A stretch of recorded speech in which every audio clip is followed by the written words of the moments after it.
예수님의 이름으로 기도드립니다. 자, 오늘 사무엘상 16장입니다. 하나님은 심장으로 보신다. 이렇게 제목을 제가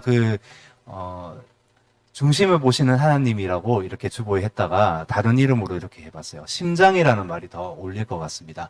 그래서 조금 있다가 제가 설명을 드리겠습니다. 하나님은 심장으로 보신다. 우리는 눈으로 보는데 하나님은 심장으로 보신다는 것입니다. 사무엘상 16장 18절까지 보도록 하겠습니다. 자, 먼저 1절 보시면은 1절에 하나님이 이렇게 마지막에 이렇게 말씀을 하세요. 그의 아들 중에 한 왕을 보았느니라. 누구를 보았을까요? 이 한 소년인데 다윗을 보셨다라는 겁니다. 왜 이렇게 보셨냐면 한 왕을 이제 새로 세워야 되기 때문입니다. 그런데 이 15장에도 함께 살펴봤듯이 사울은 탈락이 되었어요. 사울에 어떤 사건이 있었죠? 사울이 미디안 사람들을, 아말렉 사람들을, 이 민족을 완전히 벌하라고, 완전히 아이부터 시작해서 모든 소유를 완전히 불태우고 완전히 멸하라고 하나님이 말씀을 하셨는데, 사울이 볼 때에 마치 먹음직하고 보완직한 것들, 내 생각에, 내 아이디어에 이것은 남겨둬도 괜찮겠다. 이것으로 뭐 하나님께 조금 일부는 제사도 드리고 또 뭐 이렇게 좀 취하면 되지 않겠는가. 자기 생각으로 하나님의 이 음성을 정확하게 청종하지 아니하고 자기의 생각을 넣어서 일부만 순종하는 그 모습을 봤을 때에 하나님이 도저히 안 되겠다 이렇게 말씀을 하시는 겁니다. 그래서 사울을 이제는 이 왕에서 탈락시키겠다. 그래서 내가 한 왕을 세우겠다. 그래서 1절에서 지금 하나님이 이렇게 말씀하시는 거예요. 그래서 베들레헴에서 아주 작은 고을에서 내가 한 소년을 봤는데 그 소년은 11절에도 이렇게 나오듯이 그는 양을 지키는 자입니다. 양을 지키고 양을 돌보는 목자라는 겁니다. 오늘날 따지면은 이런 목자.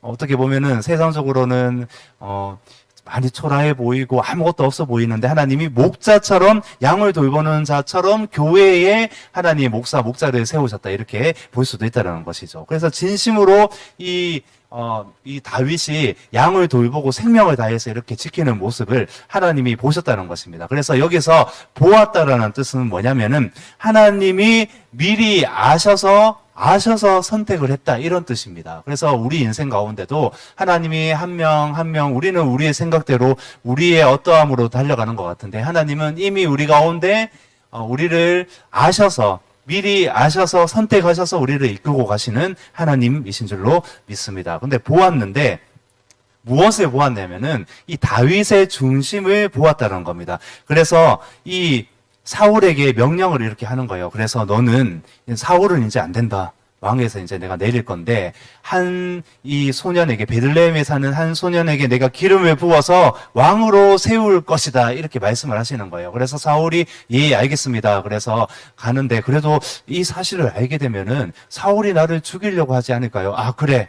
그렇지. 그래, 내가 너를 통해서 일을 해야 되니까 인격적으로 너를 통해서 일을 하겠다. 그래서 너는 순양을 한 마리를 준비해서 양을 끌고 가서 제사를 드리는 명목으로 베들레헴으로 가라. 이렇게 말씀을 하고 계신 것입니다. 그래서 베들레헴에 딱 도착을 했어요. 도착을 했는데 4절에 보시면 이렇게 되어 있습니다. 사무엘이 여호와의 말씀대로 행하여 베들레헴에 이름에 성읍 장로들이 떨며 그를 영접하여 이르되 평강을 위하여 오시나이까. 그러니까 이 사무엘이 갑자기 탁 도착을 했어요. 그래서 다 알잖아요. 이 사무엘의 특징이 뭐냐면은 그 사사시대에는 한 지역 어떤 미디안 이 족속을 막기 위해서, 블레셋을 막기 위해서 어떤 특정적으로 하나님이 사사를 세운 반면 사무엘은 전국구였습니다. 전국의 모든 평화를 지키기 위해서 하나님이 사무엘을 세우셨어요. 그래서 사무엘은 선지자요, 사사요, 제사장요 모든 역할을 감당하면서 온 이스라엘 전역에 사무엘을 모르는 사람이 없었습니다. 근데 사무엘이 갑자기 이 작은 고을 베들레헴에 도착을 탁 하니까 성읍 장로들이 이게 무슨 일인가? 사무엘 선지자가 여기 왜 왔는가 하면서 일이 떨었다는 겁니다. 의아했다는 것이죠. 그래서 그를 영접해서 평강을 위하여 오시나이까. 그러니까 오늘날로 따지면 똑같습니다. 평강, 샬롬하고 있는 거예요. 샬롬. 우리 이제 정서로 따지자면은 우리가 이제 옛날에 이제 가난하니까 항상 그런 인사가 생겼잖아요. 밥 모십니까? 하면서 이렇게 식사하셨습니까? 이렇게 말을 하잖아요. 그 말과 똑같은 거예요. 그래서 이들 가운데는 지금 계속 외세 침략이 있으니까 인사가 밥 뜻이 하는 인사가 평강하십니까? 이렇게 물어보는 거예요. 그러니까 평강을 위해서 오셨어요? 이렇게 물어보고 있는 거예요. 인사법인 것이죠. 그래서 이 사무엘이 또 이제 화답을 하는 거예요. 그래, 평강을 위해서 왔다. 이렇게 하는데 내가 이제 제사를 지낼 건데 여기에 이 마을에 그 사람이 있을 거야. 그 이새의 아들들이 있을 것이다. 그래서 이새의 아들들을 불러오라고 하는 장면을 우리가 볼 수가 있다는 것이죠. 그래서 6절에 보시면은 그들이 오매 사무엘이 엘리압을 보고 마음에 이르기를 여호와의 기름 부으실 자가 과연 주님 앞에 있도다 하였더니 엘리압이 누구입니까? 이새의 첫째 아들이에요. 키도 크고 용모가 아름다웠던 것 같습니다. 탁 이렇게 자신감 있게 엘리압이 탁 왔을 거예요. 그 외모만 딱 보고 사무엘이 이제 반하는 장면입니다. 아, 그렇구나. 하나님이 나에게 이 한 왕을 세우시는데 베들레헴에서 이 기름 부을 자를 그냥 알게 하신다고 지금 나와 있거든요. 16장 초반에 보면은 우리가 그러니까 영적인 것은 우리가 기도를 할 때에도 어떨 때는 하나님이 그냥 알게 하실 때가 있어요. 그러니까 우리가 꿈을 꾸든 환상을 보든 기도를 할 때에 어떤 하나님이 분별력을 주시고 하나님이 분별력 있게 하게 하시잖아요. 이 마지막 때의 현상에 대해서나 어떤 통찰력이나 하나님 영적인 어떤 기름 부으심이 올 때에 그냥 알게 하시는 영역이 있습니다. 그래서 사무엘도 선지자이기 때문에 하나님이 영적인 눈을 주셔서 말씀을 하시는 거예요. 네가 베들레헴에 가면은 내가 기름 부을 자를 너에게 그냥 알게 하겠다. 이 말씀을 하고 계신데 근데 이 사무엘이 영적인 눈으로 보는 것이 아니라 와, 이게 사람이니까 어쩔 수가 없는 것 같아요. 어떠한 사람이라도 사무엘도 사람이라는 것이죠. 멋진 엘리압이 착 이렇게 오니까 이러는 거예요. 아, 하나님이 이 엘리압을 보고 이 멋진 이 청년을 보고 이 사람에게 왕을 세우게 하시겠구나 하는데 어떻게 하냐면 7절에 보시면은 여호와께서 사무엘에게 이르시되 그의 용모와 키를 보지 말라. 내가 이미 그를 버렸노라. 내가 보는 것은 사람과 같지 아니하니 사람은 외모를 보거니와 나 여호와는 중심을 보느니라 하시더라. 그러니까 이제 사무엘이 깨닫기 시작하는 거야. 아, 그렇구나. 하나님이 알게 하시는 사람이지. 나의 어떤 안목과 나의 시선이 아니다. 하나님이 알게 하시는 그 사람을 내가 찾아야 된다. 그래서 다른 그 아들을 불러오라고 말씀을 하고 있습니다. 그래서 8절에 보시면은 아비나답을 불러오는데 같이 이제 한 사람 한 사람 이 사람이 맞습니까? 맞습니까? 하면서 이렇게 물어보는 것 같아요. 근데 아비나답도 아니다. 9절에 보면은 이새가 산마로 지나가게 하매, 그러니까 이 사무엘이 딱 이렇게 있는데 앉아 있는데 한 사람씩 이렇게 지나가는 거예요. 셋째 산마도 아니야. 그러니까 하나님, 이거 되게 의아한 거예요. 이새도 무슨 일로 사무엘이 왔는지 굉장히 궁금한 상황에서 한 사람 한 사람 지나가는데 이 사람도 아니다. 저 사람도 아니다. 저 사람도 아니다. 이렇게 하고 있는 장면을 볼 수 있다는 겁니다. 에이, 안 되겠다. 하나님 도대체 어떻게 해야 됩니까? 다 불러와, 이제. 7 아들 다 불러와. 그래서 10절에 보면은 7 아들이 다 이제 사무엘 앞에 섰다라는 것이죠. 근데 하나님이 보실 때에도 하나님이 이제 사무엘에게 알게 하시는 거죠. 알게 하시는데 이 7 아들 안에도 하나님이 기름 부으실 자가 없다라는 겁니다. 그러니까 내 안목으로 봤을 때는 야, 이게 첫째도 괜찮고 둘째도 괜찮고 셋째도 괜찮고 저기도 괜찮고 여기도 괜찮고 이것저것 다 괜찮아 보이는데 내 아이디어가 너무나 괜찮아 보이고 내 안목이 너무나 괜찮아 보이고 내가 보는 것들이 정확할 때가 많잖아요. 어떤 그런 영역인데 하나님 보실 때는 지금 다 아니라고 말씀하시는 거예요. 7 아들이. 그래서 사무엘이 묻습니다. 11절에 어떻게 말씀하시냐면 더 없나? 사무엘이 너 더 없어? 더 다른 아들이 없나? 아, 한 명 있습니다. 그는 양을 치는 자입니다. 그는 양을 지키나이다. 이 말이 무슨 뜻이냐면은 직업 중에 가장 하찮은 직업, 가장 어떻게 보면은 이 아버지 이새도 이 다윗은 제껴놨던 거예요. 아, 다윗은 아니겠지. 이 사람은 아니겠지. 내 생각에 저 사람은 아니겠지. 내 생각에 저 교회는 아니겠지. 내 생각에 저 어떤 사람은 어떤 직업 이런 거 하나는 아니겠지. 이런 생각이 들어갔다는 것이죠. 그런데 이 한 아들이 있는데 그는 양을 치고 있습니다. 아, 그래? 사무엘이 말을 해요. 데리고 오라. 데리고 와서 그가 오기까지는 내가 식사하지 않겠다. 왜? 하나님이 부어주신 그 일을 먼저 처리를 해야 된다는 거예요. 정확하게 하고 나서 이제 함께 식사를 하겠다고 이렇게 말을 하고 있습니다. 그런데 12절에 보시면은 이에 사람을 보내어 그를 데려오매 그의 빛이 붉고 눈이 빼어나고 얼굴이 아름답더라. 여호와께서 이르시되 그가 일어나 기름을 부으라 하시는지라. 그니 일어나 기름을 부으라 하시는지라. 이 사람이 그 사람이다. 이 사람이 양치는 이 다윗이 이 사람이다. 근데 여기서 알 것은 우리가 이 말씀을 볼 때에 하나님이 중심을 보시기 때문에 다윗은 청소년 나이이고 소년이고 볼품 없고 직업은 그랬어요. 볼품 없었지만은 다윗은 용모가 좀 그랬지 않겠는가 우리가 이렇게 볼 수 있잖아요. 왜냐면은 이 7절에 보면 하나님은 중심을 보시는데 그 형들은 다 빼어난 외모를 가졌고 다윗은 별 볼 일 없었을 것이다. 우리가 이렇게 볼 수 있는데 지금 12절 보시면 어떤지 아십니까? 자, 첫 번째, 그의 빛이 붉었다. 피부 색깔이 뭐냐면은 그 건강빛이 막 났다는 거예요. 구릿빛이 막 났다는 것입니다. 두 번째 뭐냐면은 예쁜 두 눈을 가졌다. 그러니까 여기 보면은 눈이 빼어나고 이렇게 되어 있죠. 이것은 여기에 묘사된 말씀은 사실은 이 해석보다는 이 다윗의 외모에 대한 해석을 지금 하는 것으로 보는 것이 더 정확합니다. 눈이 컸다라는 겁니다. 아름답고 컸다 이런 뜻인 거예요. 그 세 번째 뭐냐면은 눈이 빼어나고 얼굴이 아름다웠다. 이거 뭐냐면은 잘생겼다. 얼굴이라는 뜻은 없어요, 여기. 근데 여기에 집어넣었죠. 우리가 이해하기 위해서 개역개정 성경에 이렇게 넣었는데 얼굴이 잘생겼다는 겁니다. 그래서 정리를 하면 뭐냐면은 다윗에 대해서 12절에서 이렇게 묘사를 하는데 구릿빛 피부와 예쁜 눈을 가진 잘생긴 청년이 다윗이다. 이렇게 말씀을 하고 있다라는 겁니다. 근데 외모적으로도 다윗이 절대 지쳐지지 않았어요. 그러면은 우리가 볼 수 있죠. 하나님이 외모가 아니라 중심을 보신다고 지금 7절에 말씀을 하고 계신데 그러면은 이 중심이라는 것은 무엇인가? 중심이라는 뜻이 뭐냐면은 히브리어로 레바브라고 합니다. 이것은 이 추상적인 의미로 지금 나 여호와는 중심을 보느니라 하시더라. 이 레바브를 중심이라고 해석을 했어요. 근데 이 중심으로 볼 수도 있고 이 많은 성경에 마음을 보신다고 이렇게 나와 있어요. 우리가 볼 때는 우리가 이제 하나님을 어떻게 알아가면서 여길 때도 하나님 내 중심을 보시지. 내 마음을 보시죠. 그래서 내 마음을 깨끗하게 해야지. 그래, 무릇 지킬 만한 것 중에 내 마음을 지켜야지. 생명의 근원이 이 마음에 있다고 말씀하셔서 마음, 중심 하면서 이렇게 나아가잖아요. 근데 여기서는 제가 진짜 뭘로 해석하냐면은 이 중심이라는 레바브가 원래의 뜻, 우리 신체 기관을 뜻합니다. 그게 뭐냐면 심장을 뜻합니다. 심장. 그래서 제가 이 말씀을 묵상을 하면서 그대로 이렇게 읽어봤어요. 심장이구나. 하나님은 외모를 보지 아니하시고 그럼 무엇을 보신다고요?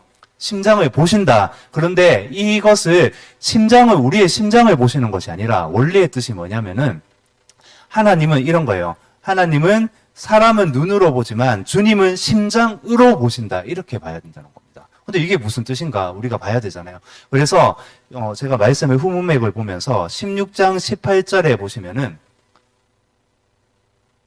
소년 중 한 사람이 대답하여 이르되 내가 베들레헴 사람 이새의 아들을 본즉 수금을 탈 줄 알고 용기와 무용과 구변이 있는 준수한 자라 여호와께서 그와 함께 계시더이다 하더라. 그 18절에 마지막 18절에 보시면은 이 하나님의 보시는 영역일 수도 있어요. 이게. 근데 이게 보시는 영역이 있는데 먼저 살펴볼 것은 이 소년이 누구죠? 여기 소년 중 한 사람이 대답을 하는데 이 베들레헴에 사는 어떤 수금을 타는 자가 있습니다. 너무나 뛰어난 자가 있습니다. 그 다윗이잖아요. 우리가 아는 사람. 근데 그 다윗은 어떤 사람인지 정확하게 정의를 하고 있어요. 그 사람이 어떤 사람인지. 첫 번째는 수금을 탈 줄 아는 자라고 나와 있습니다. 뭐냐면은 지금 이 사울이 악신이 들렸어요. 그런데 이 수금을 타는 자가 필요하다는 겁니다. 다시 말하면은 수금을 탄다는 것은 구약시대에 수금을 타면서 여호와 하나님께 예배를 드릴 수 있는 예배자였다는 겁니다. 지금으로 따지자면은 우리가 그렇습니다. 드럼도 치고 기타도 치고 아니면 키보드도 치고 이렇게 하잖아요. 키보드를 치는데 수금을 탈 줄 아는 자였다. 악기를 다룰 줄 아는 자였다. 그러니까 이것은 그냥 악기를 다루는 것이 아니에요. 다윗의 특징이 뭐죠? 예배자였다는 겁니다. 진심으로 예배를 드릴 수 있는 자입니다. 이렇게 말씀하고 있다는 겁니다. 두 번째는 뭐냐면은 용기가 있는 자였다. 이렇게 말씀을 하고 있습니다. 이 용기라고 번역을 했잖아요. 근데 용기 있는 자가 사실은 이게 뭐냐면 유력한 자입니다. 유력한 자. 그래서 전도서 1장, 사무엘상 9장 1절 2절 보시면은 저기 보면 베냐민 지파 기스라 이름하는 유력한 사람이 있으니 그는 아비엘의 아들이요 스롤의 손자요 베고라스의 증손이요 아비아의 현손이며 베냐민 사람이더라. 기스의 아들이 기스에게 아들이 있으니 그의 이름은 사울이요. 기스는 그러니까 사울의 아버지예요. 근데 기스가 어떤 사람이냐면 유력한 사람입니다. 그러니까 이 집안이 유력한 집안이라는 겁니다. 그래서 유력하다는 뜻이 여기 용기라는 뜻이에요.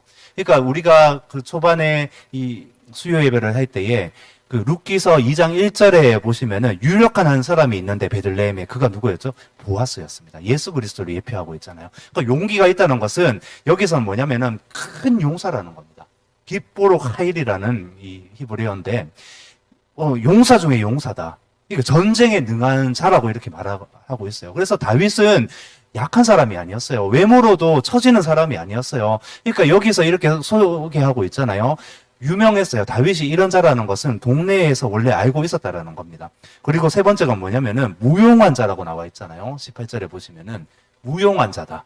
무용한 자가 뭐냐면은 말씀을 이해하는 자다. 그러니까 더 나아가서 무용한 자는 말씀을 이해해서 순종하는데 이 말씀을 이해해서 정확히 말하는 자라는 겁니다. 이게 뭐라면은 하나님이 사울을 보실 때에 지금 실패했잖아요. 사울은 내 말도 듣지 않아. 15장에도 보면은 아멜렉을 쳐서 완전히 멸하라고 했는데 자기 생각에 옳은 대로 좋은 것은 이렇게 남겼잖아요. 근데 이건 정확하게 청정을 하지 아니하고 하나님의 말씀을 반만 청정을 해서 들었다는 건데 지금 이 다윗은 뭐냐면은 무용한 자다. 구변하는 자라는 겁니다. 이거는 뭐냐면 말씀을 정확하게 이해를 해서 하나님께 정확하게 순종할 수 있는 자라는 것을 말씀하고 있다는 겁니다. 다시 말씀드리면은 사울과 완전히 반대되는 자예요. 제가 잘못 말했는데 무용한 자가 아니라 구변하는 자라는 겁니다. 그러니까 말을 할 수 있는 자인데 하나님의 말씀을 정확하게 이해해서 그래서 여기 이제 여러분들처럼 저와 여러분들처럼 하나님의 말씀을 딱 주셨을 때 말씀을 읽었을 때 하나님의 뜻이 무엇인가 분별할 수 있는 자라는 겁니다. 하나님의 뜻이 무엇인지 알아서 정확하게 순종을 하는데 하나도 가감 없이 내가 전적으로 하나님의 말씀을 이해하고 선포하고 정확하게 말할 수 있는 자, 순종할 수 있는 자가 지금 구변하는 자 이렇게 볼 수가 있다는 겁니다. 다 한자죠. 그러니까 또 뭐냐면 무용한 자라는 거예요. 무용한 자는 뭐냐면은 전쟁에 능한 자를 무용한 자라고 이렇게 말을 하고 있습니다. 다 뛰어난 거죠. 너무너무 뛰어나요. 지금 다윗을 보면은 그 다섯 번째가 뭐냐면은 준수한 자라고 이렇게 나와 있습니다. 이것은 잘생겼다는 거예요. 외모적으로도. 뛰어났다는 겁니다. 자, 이 5가지는 뭐냐면은 사울에게도 있는 것입니다. 사울에게도 다 있었어요. 단적인 예로 뭐냐면은 지금 우리가 아까 살펴봤듯이 이 유력한 자 가문이 사울의 집안이었어요. 그래서 유력한 자 중에 유력한 자가 사울이었어요. 또 전쟁에 능한 자. 무용한 자, 사울이잖아요. 사울의 지략은 너무너무 뛰어났습니다. 사람들을 이렇게 모아서 지략이 있었고, 또 어떤 웅변이 있었고, 또 리더십이 있어서, 자, 우리 저 적군과 가서 맞서 싸우자 하는 용기 있는 자가 또한 사울이었다는 것입니다. 그리고 사울을 봤을 때 하나님이 이렇게 소개하시는 거예요. 이 이스라엘 전역에서 가장 잘생긴 사람이다. 자, 이 5가지가 다 있었는데, 근데 하나님이 지금 중심을 보신다고 나와 있잖아요. 심장으로 우리 보는 것은 무엇인가? 그래서 제가 캐치한 것은 뭐냐면은, 18장 마지막 절에 보시면은, 이렇게 나와 있어요. 제가 읽어보겠습니다. 소년 중 한 사람이 대답하여 이르되, 내가 베들레헴 사람 이새의 아들을 본즉, 수금을 탈 줄 알고, 용기와 무용과 구변이 있는 준수한 자라. 자, 여기서 중요합니다. 여호와께서 그와 함께 계시더이다. 이게 중요합니다. 자, 위에 수금을 탈 줄 안다. 예배 드렸어요. 사울도 예배 드렸어요. 사울 용기 있었어요. 그 유력한 집안이었거든요. 무용한 자였습니다. 전쟁에 능했어요. 구변이 있었거든요. 분별력 있고 하나님의 말씀 알았어요. 근데 자기 의지로 반만 순종했다는 것이죠. 있었습니다. 구변이 있었습니다. 하나님의 말씀도 가지고 있었어요. 다 있었거든요. 전쟁에 능했어요. 무용한 자. 다 있었는데 준수한 자였어요. 잘생겼거든요. 키가 가장 컸다고 나와 있습니다. 이 5가지 다 있었는데 사울과 다윗에 비교되는 거. 그러니까 세상과 교회가 비교된다고 이렇게 말할 수도 있어요. 세상은 이 다 있거든요. 악기도 키고 또 어떤 사람은 정말 예수님 믿지도 않는데 TV 보면 얼마나 이렇게 동기부여를 하고 사람들을 이끌고 가는지 모르겠습니다. 다 있어요. 세상도 다 있는 거거든요. 사울도 있어요. 근데 하나님을 섬기는 하나님이 왜 다윗을 구별을 해서 이 베들레헴 총 구석에 아무도 알아보지 않는 이 다윗, 양치기 다윗에게 집중을 하고 계시는가? 그 말씀이 다비의 18절 마지막에 있습니다. 여호와께서 그와 함께 계시다이다. 하나님이 당신의 그 심장으로 보신다, 중심을 보신다는 것은 여호와 당신의 심장으로 보신다는 것이잖아요. 그것은 하나님이 그 안에 거하실 수 있는가 없는가를 보시는 겁니다. 사실 이 뜻에 대해서 나와 있지 않아요. 제가 묵상을 하면서 하나님이 이렇게 말씀을 하시는 것 같아요. 아, 하나님이 중심을 보시는 것은 무엇일까? 그게 원어의 뜻을 봤을 때는 당신의 심장으로 우리 한 사람 한 사람들을 보신다는 것인데, 마치 하나님이 우리 속에 거하실 수 있는가 없는가를 보시는 것 같습니다. 근데 우리는 먼저 수금을 타는 것, 능한 자, 악기에 능하고 용기가 있고 막 뭔가가 있는 사람들을 우리가 볼 수가 있어요. 근데 이것도 보십니다. 이게 필요해요. 은사도 필요하고 어떤 능력도 필요하고 재정도 필요하고 어떤 자리도 필요하고 하나하나 다 필요한데, 하나님이 지금 여기서 정확하게 보시는 거, 정말 기름 붓고 싶어하는 한 사람, 정말 내가 이와 함께하고 싶다 하는 그 사람이 다윗이었는데, 그 특징은 여호와께서 그 안에 머무실 만한 그 무언가가 다윗 안에 있었다는 겁니다. 다시 말하면은 권사님 가운데, 장로님 가운데, 저 가운데 하나님이 머무시겠다고 하는 무언가가 있었다는 거예요. 근데 그 기준은 하나님이 하십니다. 뭐라고 말을 할 수가 없어요. 딱 한 사람이 보실 때 우리는 이렇게 하잖아요.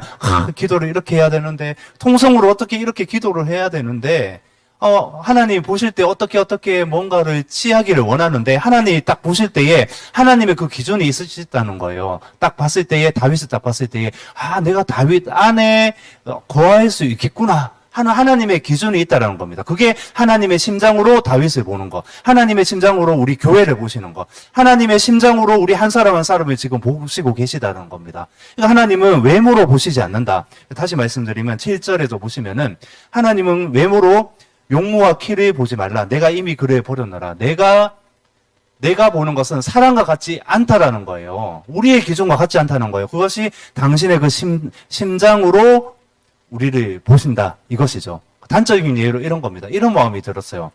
뭐냐면은, 심장으로 본다는 것은, 어떤 마음이 들었냐면, 우리 신체 기관 중에 심장이 가장 정직한 것 같습니다.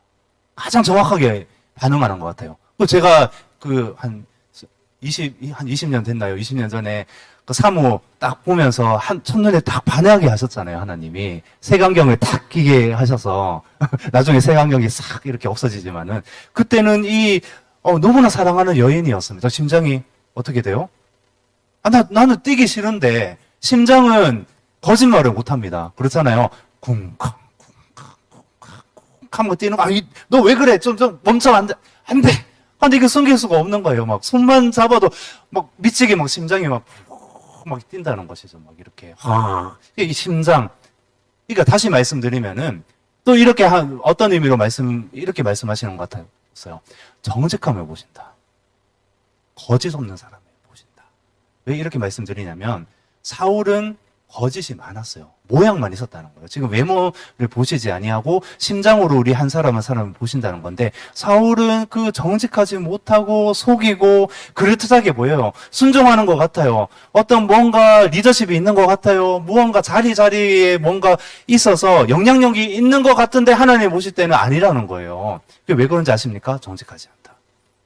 그게 심장으로 보신다는 겁니다. 하나님의 심장으로 우리를 봤을 때에. 그러니까 하나님이 심장을 뛰게 하는 사람이 누구인가? 다윗이었습니다. 하나님의 심장이 뛰게 하는 사람이 누구인가? 그래서 우리가 이렇게 기도할 수 있어요. 하나님, 그 사람이 내가 되기 원합니다. 당신의 그 심장으로 나를 보실 때에 당신의 심장이 뛰고 계십니까? 정말 나는 그런 사람이 되기를 원하는데, 그래서 우리 가운데 회개가 필요하고 우리 가운데 자백이 필요한데, 사울은 그렇지 못했어요. 늘 핑계를 댔죠. 누구 때문에 이렇게 나아가는 모습이었다는 거예요. 근데 다윗은 정직했습니다. 다 가졌어요.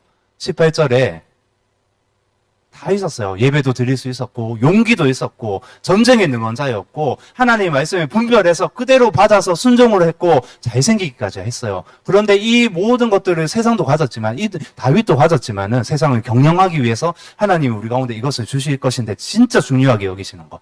여호와께서 그와 함께 계시더이다. 우리가 이런 사람이 되었으면 좋겠습니다. 한 사람 한 사람. 우리가 앞으로 하나님이 어디에 각자 이렇게 있게 하실지는 모르겠지만은 저는 믿습니다. 그래서 기대를 해요. 하나님, 정말 그런 사람이 되기 원합니다. 여호와께서 그와 함께 계시더이다. 사람들이 봐도 야, 저 사람은 하나님이 함께 하시는구나. 그것을 넘어서 주님이 심장으로 딱 봤을 때 정말 가슴 뛰는 거예요. 우리 한 사람 한 사람 봤을 때. 여호와께서 정말 함께 하시는 사람. 그 믿음의 우리 주역들이 우리가 되기를 예수 그리스도의 이름으로 축복드립니다. 자, 우리 말씀을 가지고 먼저 기도하도록 하겠습니다. 자, 사무엘상 16장까지 왔어요. 자, 하나님이 어떻게 보면은 인생이 마라톤과도 같은 것 같습니다. 한 말씀 한 말씀 먹으면서 이렇게 지나가게 하시는 것 같습니다. 자, 오늘 말씀을 가지고 우리 기도하지 않으시겠습니까? 하나님이 우리 가운데 기름을 부으시고 다윗처럼 또 정말 봐야 될 것, 하나님이 우리 가운데 보시는 것이 무엇인가? 어쩌면 찔림도 주셨으면 좋겠고요.